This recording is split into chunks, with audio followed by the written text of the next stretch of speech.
سفارش کی، اور جن کے بارے میں سفارش کی اجازت دے گا یہ اسی کے بارے میں سفارش کریں گے. ہر ایک کے بارے میں نہ تو سفارش کی اجازت ہوگی اور نہ ہر ایک کے بارے میں سفارش کریں گے. مسلم شریف کی ایک روایت پیش نظر رکھتے ہیں، بعض کی صاف ہو جاتی ہے. روایت اس طرح ہے: وعن ابي هريره رضي الله تعالى عنه قال قال رسول الله صلى الله عليه وسلم لكل نبي دعوة مستجابة فتعجل كل نبي دعوته وإني اختبأت دعوتي شفاعة لأمتي يوم القيامة فهي نائلة إن شاء الله من مات من أمتي لا يشرك بالله شيئا. رواه مسلم کی کتاب الایمان. حضرت امام مسلم رحمۃ اللہ علیہ اس پوری حدیث پاک کو ایسے ہی کتاب الایمان میں لائے. کتاب الایمان میں حدیث دیکھی جا سکتی ہے. حضرت ابو ہریرہ رضی اللہ تعالیٰ عنہ فرماتے ہیں کہ رسول اللہ صلی اللہ علیہ وسلم نے ارشاد فرمایا کہ ہر نبی کی ایک دعا لازماً قبول ہوتی ہے. یوں تو اللہ تبارک و تعالی نبیوں کی جو دعا چاہے قبول کرے اور جو دعا چاہے قبول نہ کرے. اللہ تبارک و تعالی نبیوں کی جو دعا چاہے قبول کرے اور جو دعا چاہے نہ قبول کرے. لیکن ایک دعا کے بارے میں اللہ تبارک و تعالی نے فرما دیا کہ ہر نبی کی ایک دعا میں لازماً قبول. بارے میں کہتا ہوں کہ لازمی طور پر قبول کروں گا. اب یہ بات تو نبیوں کے لیے کہہ دی گئی. رسول اللہ صلی اللہ علیہ وسلم نے ارشاد فرمایا فتعجل کل نبی دعوتہ. ہر نبی نے اپنی دعا جلدی کر ڈالی، یعنی دنیا ہی میں اس کو خرچ کر لیا اور دعا قبول ہو گئی. ہر نبی کی دعا دنیا ہی میں خرچ ہو گئی اور ان کی وہ دعا اللہ کے وعدے کے مطابق قبول کر لی گئی. لیکن رسول اللہ صلی اللہ علیہ وسلم نے ارشاد فرمایا وَإِنِّي اخْتَبَأْتُ دَعْوَتِي، لیکن میں نے اپنی دعا کو چھپا کر رکھا ہوا ہے. عربی کا طالب علم جانتا ہے کہ خیبے کے مادے میں پوشیدہ اور ہر درجہ پوشیدہ رہنے کا مفہوم پایا جاتا ہے. کوئی چیز کئی پرتوں میں چھپی ہوئی ہو، انسان کی نگاہوں سے بالکل اوجھل ہو، اس کے لیے یہ لفظ استعمال کیا جاتا ہے. خب اکل خب خیب حمزہ وہی لفظ یہاں استعمال کیا گیا اسی مادے سے اختباء. اور ہم نے عربی کی ایک ادبی کتاب کے اندر ایک مضمون کے اندر یہ پڑھا تھا جہاں چوہے کا بیان ہے. اس نے دیا ہے الفارو یختبی فی جوہرہ، چوہا اپنے بل میں چھپ جاتا ہے. اب دیکھیے یہاں وہی لفظ ہے یختبی، چھپ جاتا ہے. اب ظاہر ہے کہ چوہا جب دل کے اندر چھپ جائے تو دکھائی تھوڑی دے گا، یعنی مکمل نظروں سے اوجھل ہو گیا. تو رسول اللہ صلی اللہ علیہ وسلم ارشاد فرماتے ہیں کہ میں نے اس دعا کو چھپا کر رکھا ہوا، میں نے دنیا میں خرچ نہیں کی. تمام نبیوں نے اپنی دعا دنیا میں خرچ کر ڈالی، لیکن میں نے اپنی دعا چھپا کر رکھی ہوئی ہے. کیوں؟ دنیا میں نے خرچ نہیں کی ہے. کہاں خرچ کروں گا میں؟ شفاعۃ لامتی یوم القیامہ، قیامت کے دن اپنی امت کی سفارش کے لیے. اب ہر آدمی خوش ہو گیا، ہر آدمی خوش ہو گیا کہ یہ دعا رسول اللہ صلی اللہ علیہ وسلم کی لازمی طور پر قبول ہوگی. یہ تو طے قبول ہونی ہی ہے، لیکن کن کے بارے میں قبول ہوگی؟ جواب دیا گیا آخری ٹکڑا ہے وَهِيَ نَائِلَةٌ انشاءاللہ، وہ پہنچے گی. نالا ینال تمہارے پہنچنا چاہیے، لن ینال اللہ لحومها، ہرگز نہیں پہنچتا ہے اور ہرگز نہیں پہنچے گا قربانیوں کا خون یا گوشت وغیرہ. یا نالا ینال تمہارے پہنچنا. وَهِيَ نَائِلَةٌ انشاءاللہ، یہ سفارش پہنچے گی انشاءاللہ کن کو؟ مَن مَّاتَ مِنْ أُمَّتِي لَا يُشْرِكُ بِاللَّهِ شَيْئًا، میرے ان امتیوں کو پہنچے گی اور میری سفارش ایسے لوگوں کے بارے میں ہوگی جنہوں نے ذرہ برابر شرک نہیں کیا ہوگا. صرف شرک نہیں ہے، نعوذ باللہ شیئا، تھوڑا بھی ذرہ برابر شرک نہیں کیا ہوگا. توحید تھی لیکن اس میں شرک کی آمیزش کر لی ہوگی. اللہ تبارک و تعالیٰ کو ایسی توحید پسند نہیں ہے. الا للہ الدین الخالص، اللہ تبارک و تعالیٰ کو دین خالص پسند ہے. توحید بھی چاہیے تو پیور چاہیے، ورنہ ملی ہوئی توحید شرک کے ساتھ یہ تو کفار مکہ کے پاس بھی تھی. وہ اللہ کو نہیں مانتے تھے. اللہ کے بارے میں ان کا عقیدہ حیرت انگیز قرآن حکیم میں بیان کیا ہے کہا گیا ہے میرے حبیب آپ پوچھو، قل من یرزقکم من السماء والارض، آپ ان سے پوچھئے کہ تم کو آسمان سے اور زمین سے روزی کون دیتا ہے، پوچھو ان سے۔ امن یملک السمع والابصار، کون قوت سنوائی اور قوت بینائی کا مالک ہے؟ زمین اور آسمان کو روزی دینے والا کون؟ قوت سنوائی قوت بینائی کا مالک کون؟ ومن یدبر الامر، اور کائنات کا نظام کون چلا رہا ہے، معاملات کی تدبیر کون کر رہا ہے، امور کو منظم کون کر رہا ہے؟ فسیقولون اللہ، یہ کہیں گے اللہ۔ دیکھیے روزی اللہ ہی دیتا ہے آسمان اور زمین سے، قوت سنوائی کا مالک ہے، قوت بینائی کا مالک ہے، کائنات کے تمام معاملوں کی تدبیر کرنے والا بھائی، جو کفار کا عقیدہ بیان کیا جا رہا ہے۔ اور ایک جگہ فرمایا گیا ہے ہمارے حبیب لگے ہاتھوں، ایک اور سوال کر لیجیے ان سے، وَلَئِن سَأَلْتَهُم مَّن خَلَقَهُم، آپ ان سے پوچھیں ان کا خالق کون ہے، لَيَقُولُنَّ اللَّهُ، کہیں گے کہ اللہ۔ دیکھ رہے عقیدہ؟ پھر ان کو مشرک کیوں کہا گیا؟ اس لیے کہ یہ ایک معبود کو مانتے ہوئے اور بہت سارے معبودوں کے بھی ماننے والے تھے، تبھی تو ان کا ایک حیرت انگیز جملہ حیرت کے انداز میں اللہ تبارک و تعالیٰ نے سورہ صاد میں نقل فرمایا ہے، اجعل الآلہۃ الہا واحدا ان ھذا لشیء عجاب، کہتے تمام معبودوں کو ملا کر ایک معبود بنا دیا محمد نے صلی اللہ علیہ وسلم، تمام معبودوں کو ملا کر ایک معبود بنا دیا، ان ھذا لشیء عجاب، یہ تو بڑی عجیب بات ہے۔ یعنی اللہ کو معبود ماننے کے ساتھ ساتھ وہ اور بھی معبودوں کو مانتے تھے، دیکھیے یہی شرک ہے، ایک معبود کو الہ واحد کو مانتے ہوئے دوسرے معبودان بھی گڑھ لینا، یہی تو در حقیقت شرک ہے، ورنہ شرک کہتے کس کو ہے؟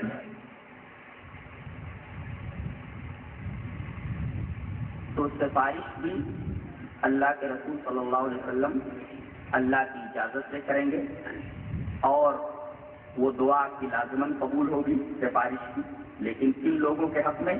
مسلم شریف کی روایت صاف طور پر کہہ رہی ہے کہ جن لوگوں نے شرک نہیں کیا ہوگا۔ اچھا کیا ایمان والا بھی شرک کر سکتا ہے؟ ایمان کا دعویٰ کرنے والا؟ جی ہاں، قرآن حکیم میں سورہ یوسف کے اندر اللہ نے فرمایا وَمَا يُؤْمِنُ أَكْثَرُهُم بِاللَّهِ إِلَّا هُمْ مُشْرِكُونَ، ان میں سے اکثر اللہ پر ایمان رکھتے ہیں اس حال میں کہ وہ مشرک ہیں۔ دیکھیے ایمان کے ساتھ ساتھ یہاں شرک موجود ہے، اور اللہ تبارک و تعالیٰ کو ایسا ایمان جس کے اندر شرک کی آمیزش ہو پسند نہیں ہے، نہ ایسے لوگوں کے لیے ہدایت ہے، نہ ایسے لوگوں کے لیے امن ہے۔ دلیل مزید بڑھا دو، الذین آمنوا ولم يلبسوا ایمانهم بظلم اولئک لهم الامن وهم مهتدون، وہ لوگ جو ایمان لائے اور انہوں نے اپنے اس ایمان میں ظلم کی آمیزش نہیں کی۔ یہاں ظلم سے مراد تمام مفسرین متفق ہے کہ شرک ہے، یہ وہی ظلم ہے جس کے بارے میں حضرت لقمان نے اپنے بیٹے کے سامنے تذکرہ کیا تھا۔ وَإِذْ قَالَ لُقْمَانُ لِابْنِهِ وَهُوَ يَعِظُهُ يَا بُنَيَّ لَا تُشْرِكْ بِاللَّهِ إِنَّ الشِّرْكَ لَظُلْمٌ عَظِيمٌ، یہ وہی ظلم ہے جو لوگ ایمان لائے اور اپنے ایمان میں انہوں نے شرک کو ملتبس نہیں کیا، شرک کی آمیزش نہیں کی، ایسے لوگوں کے لیے امن ہے دنیا میں تو آخرت میں، اور وہم مہتدون، ایسے ہی لوگ ہدایت یافتہ۔ یعنی اللہ کو مطلوب کیا ہے؟ توحید خالص، ایسا ایمان اور ایسی توحید اللہ کو مطلوب نہیں ہے جس میں شرک کی آمیزش ہو، ورنہ ایسی توحید تو مشرکین مکہ کے پاس بھی تھی، وہ بھی اللہ کو الہ واحد مانتے تھے، الہ قوی مانتے تھے، لیکن اس کے ساتھ ساتھ بہت سارے معبودوں کو بھی انہوں نے حاجت روا مان لیا تھا، نافع مان لیا تھا، ضار مان لیا تھا، نفع دینے والا نقصان دینے والا۔ آگے بڑھیے، کوئی کسی کا بوجھ نہیں اٹھائے گا۔ عیسائی کیا کہتے ہیں کہ انسان گناہ کر کے ناپاک ہو گیا، اب اگر اللہ تبارک و تعالی ان کو سزا دیتا ہے تو رحم کے خلاف ہے، اور اگر سزا نہیں دیتا ہے تو اس کے قانون عادل کے خلاف ہے۔ اللہ عادل بھی اور رحیم بھی، تو اللہ نے طریقہ یہ نکالا کہ اپنے بیٹے کو نعوذ باللہ عیسیٰ علیہ السلام کو بھیجا انسانیت کے گناہ اپنے کاندھوں پر لے لیے سلیب پر چڑھ گئے. اس طرح انسانیت کے تمام گناہوں کا کفارہ ہو گیا. اللہ فرماتا ہے ایسا نہیں ہوتا, کوئی کسی کا بوجھ نہیں اٹھانے والا ہے, ہر آدمی اپنے عملوں کا ذمہ دار ہے. یہ تو بات اور بگڑ گئی کہ خطا کوئی کرے سزا کسی کو ملے, گناہ تو انسان کرے اور اللہ اپنے بیٹے کو سزا دے, نعوذ باللہ من ذالک. اور اللہ کا بیٹا ماننا تو اتنا بڑا شرک ہے کہ اس سے بڑا شرک تو کوئی ہو ہی نہیں سکتا ہے. اسی لیے اللہ تبارک و تعالی نے جہاں جہاں اتخذ الرحمن ولدا کی بات کہی ہے وہاں ایسے ایسے جملے ارشاد فرمائے ہیں کہ جس سے پتہ چلتا ہے کہ عقیدہ ولدیت یعنی ابن ماننا, اولاد ماننا بہت بڑا پاپ ہے, سب سے بڑی گالی ہے اللہ تبارک و تعالیٰ کے لیے. ایک جگہ فرمایا وقالوا اتخذ الرحمن ولدا, یہ لوگ کہتے ہیں کہ رحمان نے ولد بنا لیا ہے, اولاد ہے رحمان کی.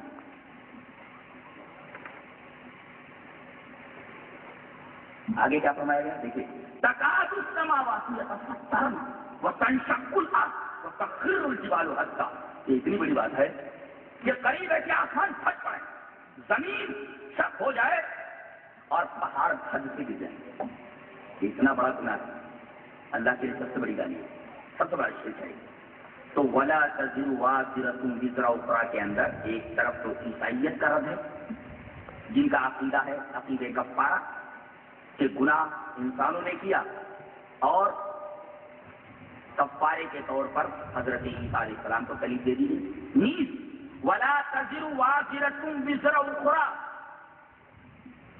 اس سے ان لوگوں کا بھی رد ہے جو یہ سمجھتے ہیں کہ کیسا بھی عقیدہ رکھو, کیسا بھی عمل کرو, کوئی فرق پڑنے والا نہیں ہے, بس کسی سے نسبت قائم کرو. یہ نسبت کافی ہے, نسبت کافی نہیں, نسبت کافی نہیں. جب تک آدمی عمل نہیں کرتا, اپنا عقیدہ درست نہیں کرتا, تب تک نسبت صرف کافی نہیں ہے. اگر صرف نسبت کافی ہوتی بغیر عقیدے اور عمل کے, تو پھر اللہ تبارک و تعالیٰ کو یہ قانون اتارنے کی کیا ضرورت تھی. یہ پورا قرآن حکیم, رسول اللہ صلی اللہ علیہ وسلم کی بے شمار احادیث, پھر عمل کی ضرورت کیا تھی, عقیدے کی ضرورت کیا تھی. صرف کہہ دیا جاتا کہ کسی اللہ والے سے اپنی نسبت قائم کرو. نسبت کب کام آئے گی؟ جب آدمی کا عقیدہ صحیح ہو اور آدمی کے اعمال صحیح ہو. اسی وجہ سے رسول اللہ صلی اللہ علیہ وسلم کے ایک صحابی جو رسول اللہ صلی اللہ علیہ وسلم کو وضو بناتے وقت پانی وغیرہ دے دیا کرتے تھے, کچھ خدمت کر دیا کرتے تھے. ایک دفعہ وہ آئے اور اللہ کے رسول صلی اللہ علیہ وسلم سے ارشاد کیا کہ اللہ کے رسول,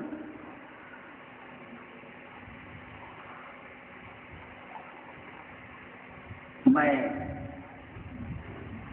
آپ سے کچھ مانگوں, بلکہ رسول اللہ صلی اللہ علیہ وسلم کو پیش کی, ان کی خدمت دیکھ کر.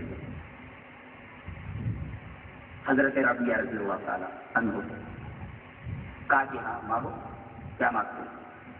کیا کہ اللہ کے رسول صلی اللہ علیہ وسلم جنت میں آپ کی رفاقت مانگتے ہیں, جنت میں جہاں آپ رہے میں بھی آپ کے ساتھ رہوں. اسألک بمرافقتک فی الجنہ, اے اللہ کے رسول میں جنت میں آپ کی رفاقت کرتا ہوں. بہت اچھا. صحابہ کرام بھی عجیب و غریب لوگ تھے رضوان اللہ تعالی علیہم اجمعین. دولت نہیں مانگ رہے,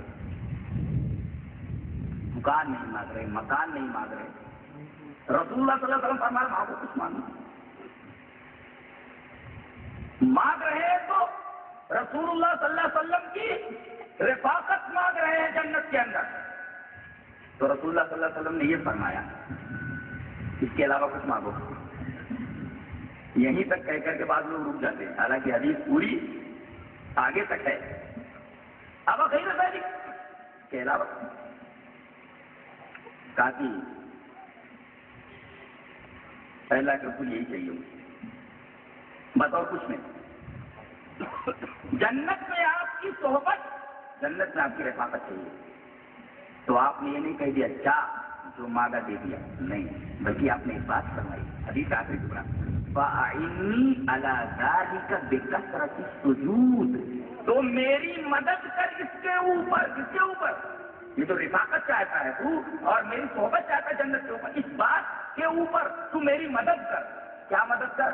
کیسے مدد کر؟ بے کثرت السجود، زیادہ سے زیادہ سجدے کر کے.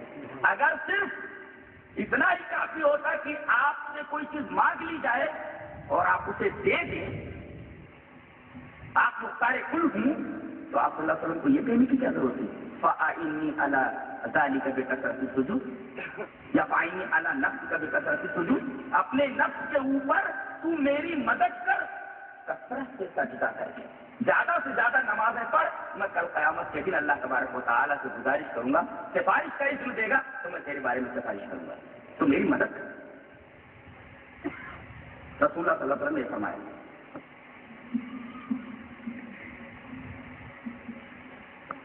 رسول اللہ صلی اللہ علیہ وسلم کی ایک بڑی پیاری حدیث جسے امام احمد رحمۃ اللہ علیہ مسند احمد کے اندر آئے روایت ہے.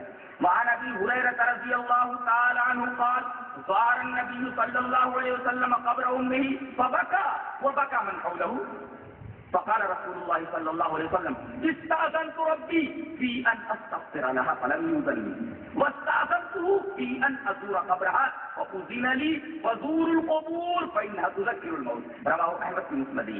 حضرت امام احمد بن حنبل کی حدیث پاک کو ایسے ہی انہی لفظوں میں مسند احمد کے اندر ہے. حضرت ابو ہریرہ رضی اللہ تعالیٰ عنہ حضرت ابو ہریرہ رضی اللہ تعالیٰ عنہ فرماتے ہیں کہ رسول اللہ صلی اللہ علیہ وسلم نے اپنی والدہ کی قبر کی زیارت کی. جانتے ہیں کہاں مدفون ہے؟ مقام ابوا میں مدفون ہے. مدینہ سے چل کر کے اگر آپ مکہ کی طرف آئیں تو راستے میں ایک مقام پڑتا ہے مقام ابوا. آپ صلی اللہ علیہ وسلم بہت چھوٹے تھے اور آپ کے والد ماجد عبداللہ کی لونڈی ام ایمن بھی ساتھ میں تھی اور آپ کی والدہ آپ کو لیے ہوئے مکہ آ رہی تھی. مقام ابوا میں طبیعت زیادہ خراب ہو گئی اور وہیں انتقال ہو گیا، وہیں پر دفن کر دیا گیا. مشرکین نے ایک دفعہ رسول اللہ صلی اللہ علیہ وسلم کو ذہنی تکلیف پہنچانے کی کوشش کی. آپ کو طرح طرح کی تکلیفیں دی گئی، روحانی اذیتیں دی گئی، ذہنی اذیتیں دی گئی، جسمانی اذیتیں دی گئی. بہت تکلیفیں برداشت کرنے کے بعد اسلام ہم تک پہنچا ہے. ہم لوگ تو بنا بنایا حلوہ کھا رہے ہیں، بہت محنتیں کی. صحابہ کرام رضوان اللہ تعالی علیہم اجمعین اپنے بچوں کو کٹوا دیا، اپنے بیوی بچوں کو چھوڑ دیا، اپنا تیار چھوڑ دیا، سب کچھ قربان کر دیا. ہم لوگ تو پیٹ کے لیے نہ جانے کیا کیا کر رہے ہیں، مر رہے ہیں. صحابہ کرام نے سب کچھ قربان کر دیا. تب اللہ تبارک تعالیٰ نے ان کے بارے میں فرمایا رضی اللہ عنہم ورضوا عنہ. یہ بھی کہا اللہ ان سے راضی ہو گیا؟ نہیں، یہ بھی فرمایا اللہ ان سے راضی ہوا، اللہ سے راضی. صرف اتنا کہتے تھا اللہ ان سے راضی ہو گیا تو بات کی مستحکم نہیں ہوتی. اللہ تبارک تعالیٰ نے بھی فرما دیا اللہ ان سے راضی تو اللہ سے راضی ہو گیا.